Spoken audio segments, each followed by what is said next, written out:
Pessoal, vocês vão ver aí no material em PDF o seguinte: valor energético está relacionado às calorias, é a energia que a porção do alimento fornece.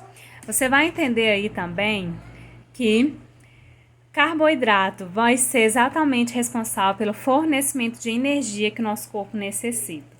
As proteínas vão ter uma função de reparação, de cicatrização e fabricação de tecidos. Não é o tecido da roupa, não, gente. É o tecido do nosso corpo humano. Vocês aprendem isso lá em biologia, né? Que nós temos nossos tecidos no corpo.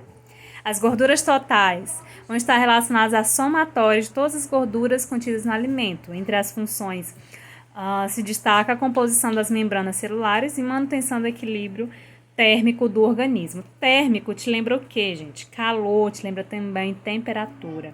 Você precisa lembrar de um assunto lá da primeira série do ensino médio. Calor é diferente de temperatura. Como assim?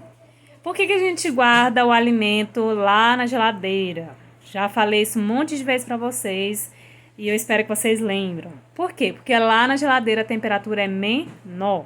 Se é menor, o grau de agitação das moléculas é menor. Por quê? Porque a temperatura é menor.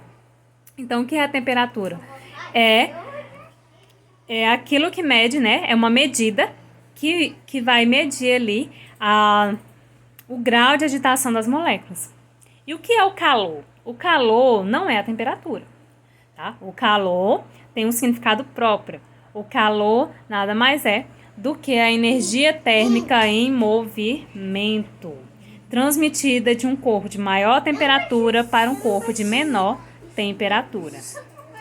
Então, isso é fundamental porque aqui no assunto de termoquímica, você vai estudar exatamente sobre o calor, vai estudar sobre algumas coisas relacionadas à temperatura, vai estudar sobre calorias, vai estudar sobre a entalpia, que é exatamente essa quantidade aí de calor. Você vai estudar aí, essas trocas de calor associadas às reações químicas ou também às mudanças de estado físico da matéria. Nada mais é do que a termoquímica.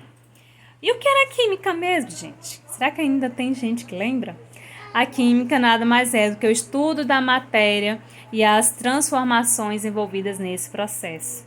A química vai estudar exatamente esses processos que acontecem no nosso dia a dia. Por isso que eu digo que ela vai estudar praticamente tudo aí.